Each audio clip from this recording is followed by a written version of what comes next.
No one saw the poor alien orphan as a female. No one wanted to mate with he. Lyra was born on the planet Xylar, a world bathed in the light of two suns. The skies were painted in hues of soft violet and fiery orange, and the winds carried the scent of crystal flowers that grew in clusters along the jagged cliffs. But despite the beauty that surrounded her, Lyra's life began with loneliness. She was an orphan from the moment she opened her glowing eyes, her parents lost in a sudden storm that struck the northern mountains, leaving her alone in a world that felt too large and too indifferent. From the very start, she had to learn how to survive on her own. Her skin shone a pale green that glimmered differently under each sun, sometimes bright as jade, sometimes soft like moss in the shade. Her features were delicate, her large eyes reflecting the light in a way that made her seem almost like a creature of glass. But her peers, other young aliens in the colony, did not see her beauty. They whispered to each other that she looked strange, and some even said her appearance was masculine. Lyra, in her innocence, didn't understand why they treated her this way. All she wanted was a friend, someone to laugh with, someone who would hold her hand as she explored the sparkling rivers and crystalline lakes that stretched across Xylar. From her earliest days, she discovered that life on Xylar could be harsh. The other children played in groups, climbing the jagged rocks and racing through the shimmering meadows, but whenever Lyra approached, they would pause, stare at her, and then turn away. It was not cruelty that kept them distant, she realized over time, but misunderstanding. They simply could not see her as she truly was. They had learned from their parents that to be strong, one had to fit a mold, and Lyra did not fit. Despite the isolation, Lyra found comfort in the natural world. The crystalline lakes became her closest friends, their surfaces reflecting her image, offering her a silent companionship that she could trust. She would spend hours sitting by the water, dipping her long, slender fingers into the cool liquid and watching the ripples spread like waves across the mirrored surface. Sometimes, small creatures of Xylar, shy and colorful, would come close to her, sensing her gentle presence. She learned their names, their habits, and in their quiet company, she found a sense of belonging that humans or aliens alike could not provide. As she grew older, Lyra began to understand that there were rules she could not bend. The colony had a hierarchy, one that determined who could play together, who could eat in the communal halls, and who was allowed to explore certain territories. The young aliens measured each other by strength, agility, and appearance, and Lyra, with her unique features, was always on the outside. She watched others bond over games of strength and skill, over shared jokes and plans, and she longed to join them. Each day she tried, hoping that maybe, just maybe, someone would see past her looks and accept her. But each time she was met with polite excuses, avoidance, or sometimes outright dismissal. It was not just the children who misunderstood her. Adults, too, saw her as different. While some felt pity for the orphan, most saw her as an oddity, something to be noticed but not truly included. Lyra learned to move quietly, to observe rather than participate, to hide in the shadows of the larger, louder aliens who seemed so certain of who they were. She developed a keen sense of awareness, noticing the slightest changes in the wind, the faintest rustle of leaves, the softest footstep of someone approaching. This skill kept her safe, but it also reminded her of the gap between herself and the rest of the colony. At night, when the twin suns had set, and the moon crystals lit up the sky in soft blue and silver, Lyra would sometimes climb the cliffs and gaze at the horizon. She imagined distant worlds beyond Xylar, thinking of places where she might be understood, where her glowing green skin and delicate features might be admired rather than mocked. She imagined friends who would not whisper behind her back, who would not assume things about her because of her appearance. In these moments, she felt a spark of hope, fragile but persistent, that one day she might find a place where she belonged. School, if it could even be called that, was another source of quiet pain for Lyra.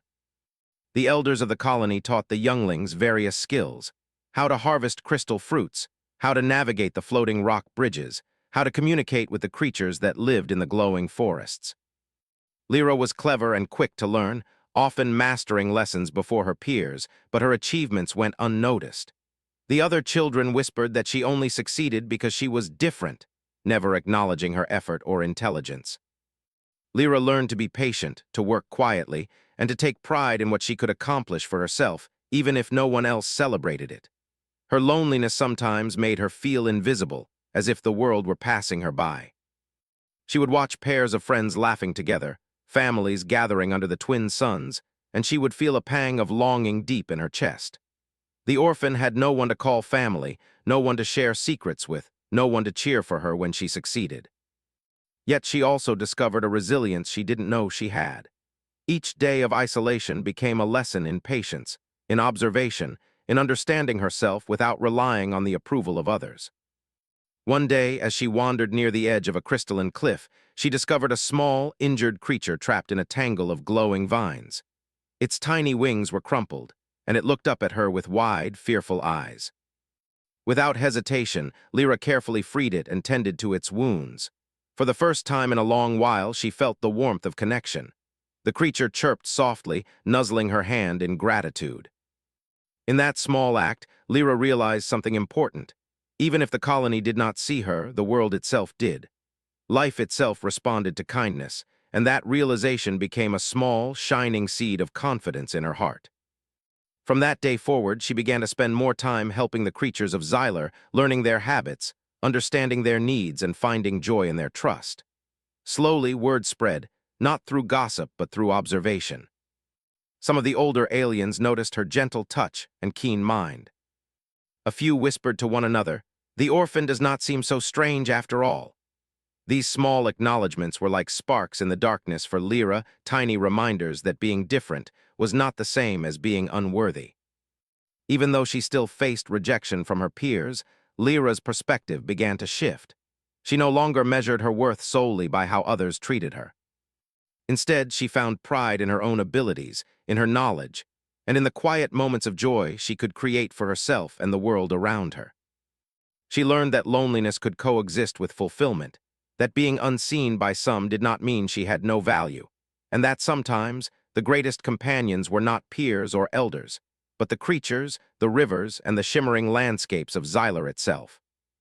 Lyra's days became a rhythm of discovery, patience, and quiet triumphs. Each morning she awoke, watched the twin suns rise, and planned her explorations. She studied the floating gardens, climbed the cliffs to watch the skies, and navigated the glowing forests with a careful grace.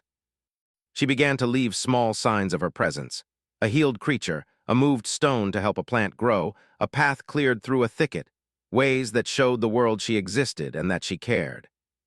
In these small acts, she found purpose, and her sense of isolation began to soften, replaced by a growing understanding of her own strength. By the time she reached what the colony considered early adolescence, Lyra had become remarkably skilled. She could communicate with the creatures of Xylar in ways others could not, heal minor injuries, and even predict weather patterns by observing subtle changes in the clouds and winds. Yet despite all these talents, she remained largely unseen by the peers who had once ignored her. Their assumptions about her gender and appearance still colored their perception, and Lyra quietly endured their misunderstandings, choosing observation and wisdom over anger or complaint. In her quiet moments, Lyra imagined a future where her true self might finally be recognized. She pictured herself speaking before the elders, guiding younger aliens, and being valued not for her looks but for her contributions and her heart. She imagined friendships built on respect and understanding, laughter shared under the twin suns, and nights spent gazing at the horizon with companions who truly saw her. Though these dreams felt distant, they gave her hope, and hope became the thread that held her life together amid the shadows of misunderstanding.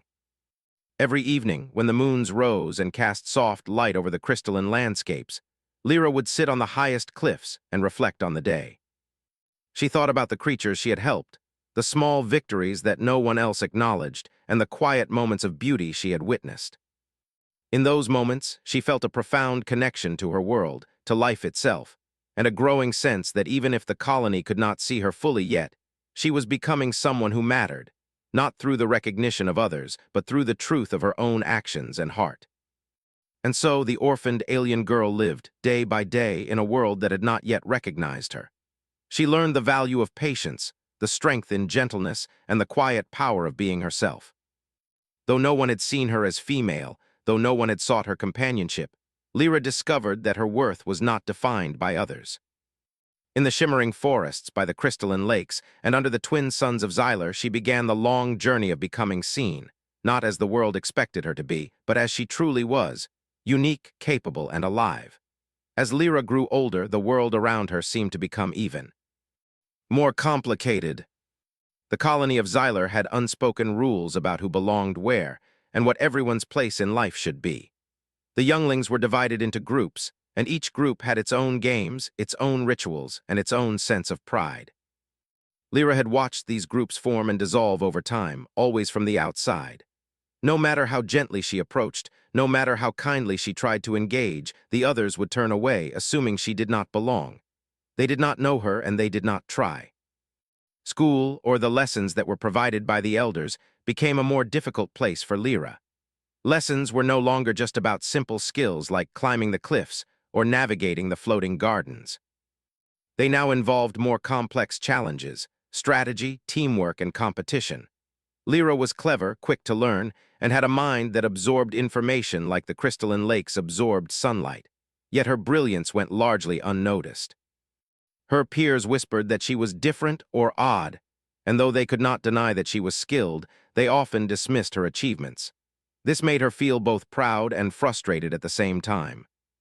Sometimes Lyra tried to join the games, hoping to be included, hoping that perhaps this time, someone would see her differently. She would run alongside the others, trying to match their speed and agility. But the moment she faltered, even slightly, they would laugh, sometimes cruelly, and she would retreat quietly. The rejection stung sharply, more than any fall or scrape ever could. It was not the game that hurt her, but the realization that no matter what she did, the world seemed determined to misunderstand her. Yet, Lyra refused to allow herself to be consumed by sadness. She continued exploring, climbing, and learning, finding satisfaction in her own growth. She had discovered that the cliffs, the rivers, and the forests were constant companions, never judging, never mocking. If anything, they rewarded her patience. The crystalline plants seemed to lean toward her as she passed. The water of the lakes sparkled brighter when she dipped her fingers, and small creatures often followed her quietly, as though they understood her gentle heart. These moments were small but precious, reminders that she was not invisible to the world entirely, only to those who judged too quickly. During this period, Lyra began to notice the complex ways her peers interacted with each other. Friendships were built on shared adventures and mutual respect, or so it seemed. Some of the older adolescents held gatherings in secret places, where laughter and music echoed through the forests. Lyra would watch from a distance, feeling a mixture of longing and understanding. She could see that belonging required both skill and social understanding. She understood the games, she understood the challenges, but she could not understand why her peers refused to see past appearances. This awareness, while painful, gave Lyra a new kind of knowledge. She began observing people more closely. The way they spoke, the way they moved, the subtle signals that indicated friendship or disdain. She realized that her failure to fit into their expectations was not due to lack of skill, but because they had learned to value only certain traits. In a way, this was liberating. She no longer needed to bend herself completely to their rules. She could continue being herself while understanding the society around her. But understanding did not erase loneliness. There were nights when she sat alone by the crystalline lakes, watching her reflection shimmer in the water, and wished she could share her thoughts and dreams with someone who truly understood. She imagined what it would be like to be invited to join a group, to laugh without fear, to have a hand held in friendship, to be seen for who she was. These wishes were not grand or demanding. They were simple, human desires for companionship and recognition. Yet they often felt impossibly far away.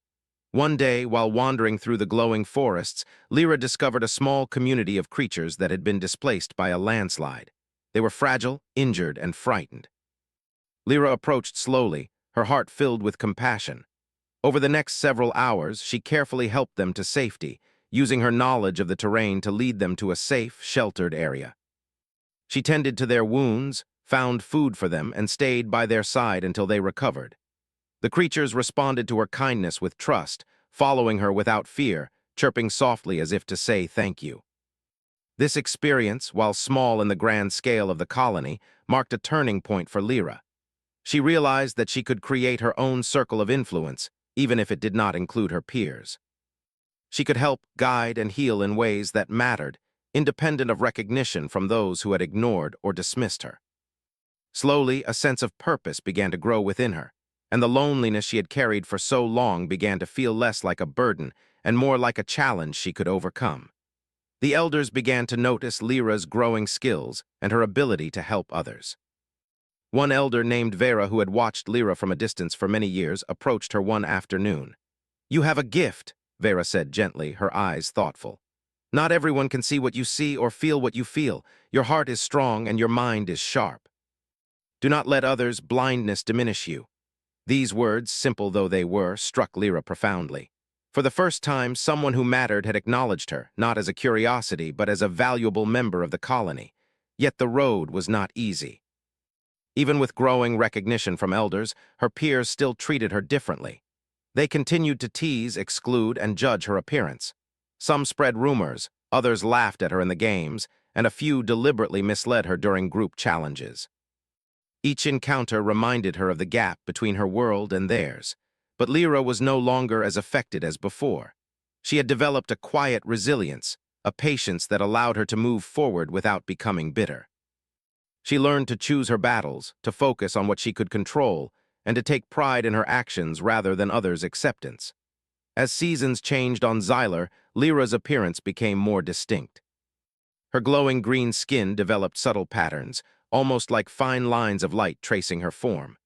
Her eyes grew brighter, reflecting more of the twin sun's glow, and her movements became graceful in ways that others could not easily imitate. Despite this, the assumptions of her peers about her gender remained. They continued to refer to her incorrectly, ignoring the truth that she was female. Lyra accepted that she could not change their minds immediately. Instead, she focused on demonstrating her worth through actions, letting her kindness, intelligence, and bravery speak for themselves. Her solitude also gave her the opportunity to learn deeply about Xylar itself.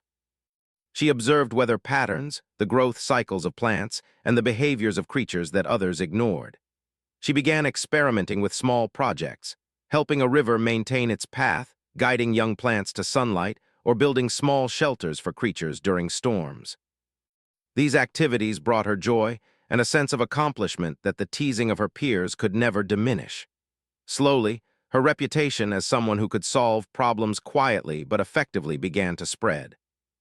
Even as she gained skills and confidence, Lyra still longed for companionship. She dreamed of friendships where she could laugh without worry, share ideas without fear of judgment, and explore the world with equals rather than outsiders. These dreams were not fanciful, they were natural desires for connection, and while they sometimes caused sadness, they also inspired hope. She understood that the world might take time to accept her, but the patience and compassion she cultivated would eventually draw the right people to her life. There were moments of temptation, moments when Lyra felt anger and bitterness rising within her. She could have responded to teasing with harsh words or avoided the colony entirely. But instead, she learned to channel these feelings into observation, strategy, and quiet perseverance. She understood that her journey would be long, and that the lessons learned from patience and endurance were more valuable than immediate acceptance or superficial victories. Every act of kindness, every small success, became a building block toward her eventual place in the colony.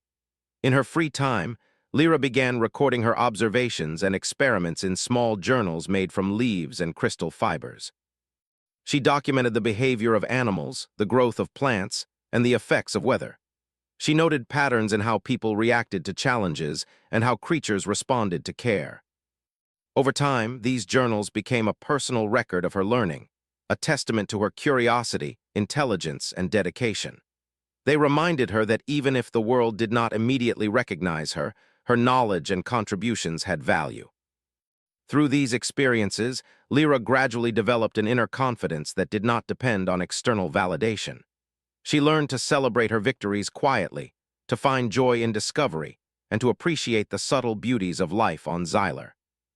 While others continued to misjudge her or dismiss her, she remained steadfast, understanding that the most important acceptance came from within. This inner strength became the foundation for everything she would achieve in the future, preparing her for challenges, opportunities, and friendships that had not yet appeared on her horizon. By the time Lyra reached the age considered young adulthood on Xylar, She had transformed from a lonely, unnoticed orphan into a young alien with remarkable skill, knowledge, and compassion. Her peers still struggled to understand her, and some continued to dismiss her, but her reputation among the elders and creatures of Xylar was solid. She had learned that her identity could not be defined by the perceptions of others, and she had discovered the power of perseverance, kindness, and quiet intelligence. Despite all this, Lyra still gazed at the horizons of Xylar with longing. She wondered about the world beyond the cliffs, the forests, and the lakes. She dreamed of meeting others who could see her fully and who would value her for who she was, not for the assumptions they made. These dreams were no longer fragile or fleeting. They had become a guiding force, a reason to continue learning, growing, and exploring, no matter how slow the path might be. And so, Lyra's adolescence passed in a balance of challenges, discoveries, and quiet triumphs.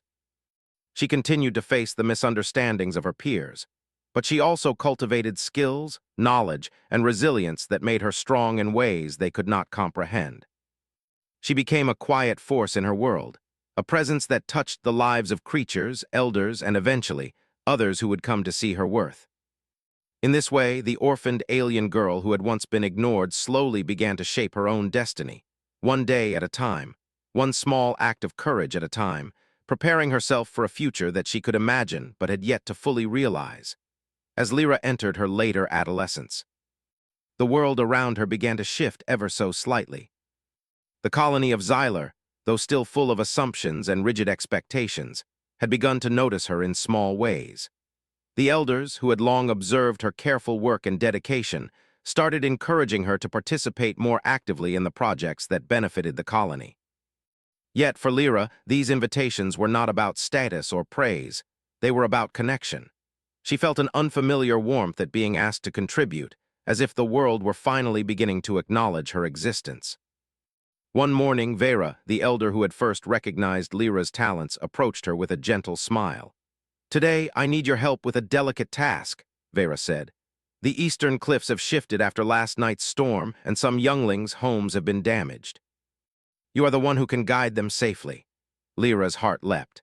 This was a responsibility unlike any she had carried before, one that required trust and skill. She accepted immediately, eager to prove that her abilities were not just useful but meaningful to the lives of others. As she guided the younglings to safety, she noticed something remarkable. For the first time, some of her peers looked at her with curiosity rather than dismissal. They whispered to each other, not with derision but with cautious respect. Lyra, always observant, did not let these glances distract her. She focused on the task, using her knowledge of the terrain, her careful attention to detail, and her empathy to ensure that everyone was safe. By the time the task was complete, the younglings were laughing and clapping, praising her guidance. Lyra's heart swelled with quiet pride, a feeling she had longed for but never allowed herself to expect. It was during these small moments of recognition that Lyra began to form her first real friendships. One of the younglings, a curious and gentle alien named Talai, approached her timidly. I wanted to thank you," Talai said softly. "You helped me when no one else would." "I've never seen anyone so careful and kind." Lyra smiled, feeling a warmth she had never experienced before. "It's all right," she replied. "I'm happy to help. We all need help sometimes." That small exchange sparked a bond that would grow stronger with time, showing Lyra that friendship was possible even after years of isolation. Word of Lyra's bravery and skill began to spread. Other elders, and even some of her peers, started observing her actions more closely. They began to ask for her guidance on tasks that required precision or patience, whether it was tending to injured creatures, guiding lost travelers, or repairing delicate structures on the cliffs. Lyra, who had long measured her worth only by her own satisfaction and the silent approval of nature, now found herself valued in the community. Yet she remained humble. She never sought recognition or praise, only the quiet satisfaction of knowing she had helped. One afternoon, Lyra was asked to assist in a particularly difficult task, repairing the bridge that connected two of the higher cliffs, a bridge that allowed younglings to travel safely between their homes. The bridge had been damaged by a recent storm, and without it, many younglings would be stranded. Lyra studied the structure carefully, examining the fragile stones and the crystalline fibers that held it together. She worked methodically, instructing others on how to place each piece safely. The task took hours, but by sunset, the bridge stood strong and secure once more. Her peers who had once ignored her were now watching in awe, and even some of the older adolescents nodded in approval. Through these experiences, Lyra began to understand a profound truth. Recognition did not come from forcing others to see her, but from demonstrating her worth through actions. She discovered that patience, consistency, and genuine care for others could slowly change perceptions. It was not a rapid transformation, but it was real.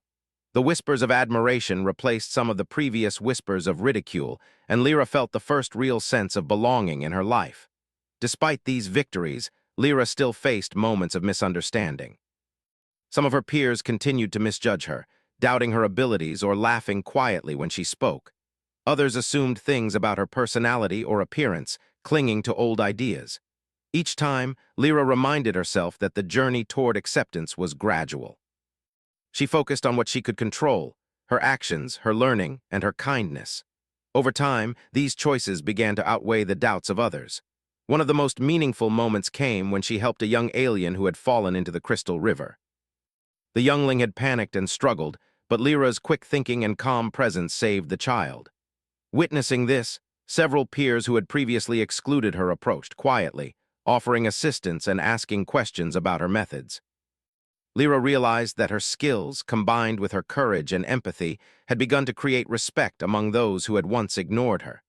This was a turning point. She no longer felt invisible, even if not everyone fully understood her. Through her growing recognition, Lyra also began to explore her own identity more deeply.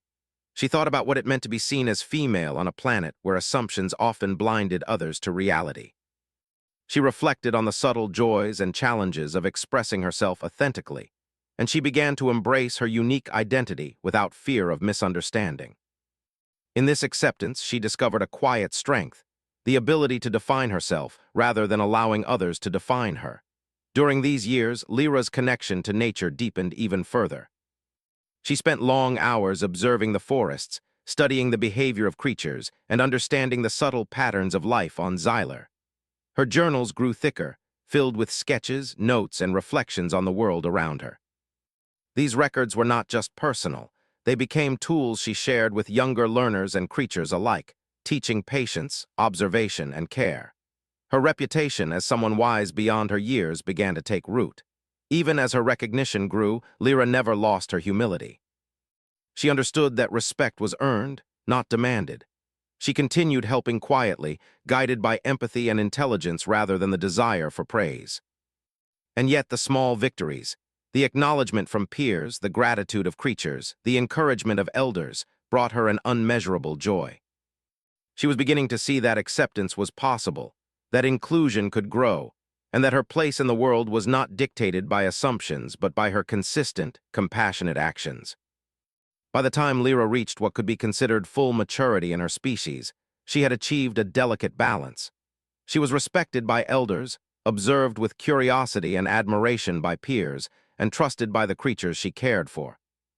She had forged a path through years of isolation and misunderstanding, proving not just to the colony, but to herself that perseverance, empathy, and intelligence could overcome prejudice. Lyra's journey was far from complete, but she had discovered the first taste of belonging, a feeling she had long believed might never come. And yet, Lyra's heart remained open to growth. She knew that true acceptance required patience, understanding, and consistent action. She continued to nurture friendships, mentor younglings, and care for the fragile creatures of Xylar. In each act, she reinforced her place in the colony and in her own sense of self. The alien orphan who had once been overlooked was now becoming a guide, a helper, and a quiet leader, shaping the world not with power or force, but with care, skill, and resilience. As time passed, Lyra's presence in the colony became impossible to ignore. The quiet orphan who had once wandered the cliffs and forests alone was now seen by many, not merely as someone capable, but as someone essential to the well-being of Xylar. Her acts of kindness, intelligence, and courage had earned her the respect of both elders and younger aliens, yet Lyra remained humble. She did not let praise change who she was. She continued to act out of empathy, understanding that true worth was demonstrated through deeds rather than words. Her friendships grew stronger as well. Talai, the young alien who had first thanked her, became one of her closest companions. Together, they explored the forests, studied the creatures, and learned the intricate patterns of life on their planet. Talai's presence brought Lyra comfort and joy, a sense of shared experience that she had never felt before. Slowly, other peers who had once ignored or misunderstood her joined their circle, drawn by Lyra's quiet wisdom and her ability to bring calm and guidance to difficult situations. One of the most significant moments came during a colony-wide challenge designed to test problem-solving and cooperation. The elders divided the young adults into teams, each tasked with constructing a network of bridges and shelters across difficult terrain. Lyra's team struggled initially, unsure of how to balance safety and efficiency. But under her calm guidance, they learned to listen to one another, observe their surroundings carefully, and work as a unit. By the end of the challenge, their project stood as one of the most secure and efficient, and for the first time, Lyra's peers openly acknowledged her leadership and insight. In these moments, Lyra realized something profound. Recognition was not a single event, but a gradual process. Trust and respect had to be earned, but they could grow naturally when actions were guided by integrity, patience, and care. The laughter and approval of her peers were no longer fleeting. They were sincere, reflecting a new understanding that Lyra had always possessed qualities that deserved attention and appreciation. Lyra also found herself mentoring younger aliens who had faced challenges similar to those she had experienced. She taught them not only practical skills, how to navigate cliffs, care for creatures, and repair fragile structures, but also the value of patience, observation, and self-respect. Through these lessons, she realized that her own hardships had become a source of strength and guidance, allowing her to shape a community that valued inclusion and understanding over assumption and prejudice. Her connection to nature deepened further. She began observing patterns in weather, studying plant growth cycles, and tracking the behaviors of creatures with increasing accuracy. Her journals, once private, became valuable resources for the colony. Elders consulted her notes, younger aliens studied them, and even her peers began to rely on her knowledge. Lyra's quiet observations had grown into a form of guidance that benefited everyone, a testament to her intelligence and dedication. At the same time, Lyra embraced her identity more fully. She no longer worried about others' assumptions or their outdated perceptions. She recognized herself as female, unique, and valuable, and she carried that understanding with confidence. She realized that identity was not something granted by others, but something affirmed within oneself. This inner certainty allowed her to navigate social situations with grace, to respond to misunderstandings calmly, and to act with authority and empathy without arrogance. A turning point came when a severe storm struck the colony, causing landslides and threatening the safety of several settlements. Lyra immediately sprang into action, guiding groups of young aliens to secure areas, rescuing creatures trapped in the floods, and repairing critical structures. Her courage and quick thinking saved many lives, and the elders publicly acknowledged her efforts. For the first time, Lyra stood before the colony, not as the orphan who had been misunderstood, but as a valued and indispensable member of the community. The applause and gratitude she received were not overwhelming, but they were sincere, reflecting genuine appreciation. Even with this newfound recognition, Lyra remained grounded. She continued to act with humility, ensuring that the focus remained on the welfare of the colony rather than personal acclaim. She encouraged teamwork, celebrated the successes of others, and shared knowledge freely. In doing so, she reinforced the bonds of trust and respect that had gradually grown over years of quiet perseverance. Through these experiences, Lyra discovered the true meaning of belonging. She had not sought attention or status. She had sought understanding, connection, and purpose. By demonstrating her abilities consistently and acting with kindness and intelligence, she had achieved all three. The alien who had once been invisible had become a central figure in her world, respected, trusted, and admired not for her appearance, but for the depth of her character and the strength of her heart. Even in moments of quiet reflection, Lyra found joy in the progress she had made. She continued to explore, to learn, and to care for the creatures and environments of Xylar. She remained curious, humble, and compassionate, knowing that the journey of growth and connection never truly ends. Her past isolation had taught her empathy, patience, and resilience, qualities that now allowed her to thrive in a community that had once overlooked her. As she stood on the cliffs under the twin suns, watching the shimmering lakes and glowing forests, Lyra felt a sense of fulfillment she had never known in her lonely years. She had discovered friendship, recognition, and purpose, and she had done so by remaining true to herself. The orphan who had once been invisible was now a guide, a mentor, and a cherished member of the colony, proof that perseverance, kindness, and self-belief could transform even the loneliest life into one of connection, respect, and joy. And so, Lyra's story in this phase of her life became a testament to the power of patience, courage, and integrity. The alien girl who had once been dismissed and misunderstood had grown into a symbol of hope, a living reminder that true worth is revealed not by assumptions or appearances, but by actions, heart, and the quiet determination to remain authentic in a world that does not always understand.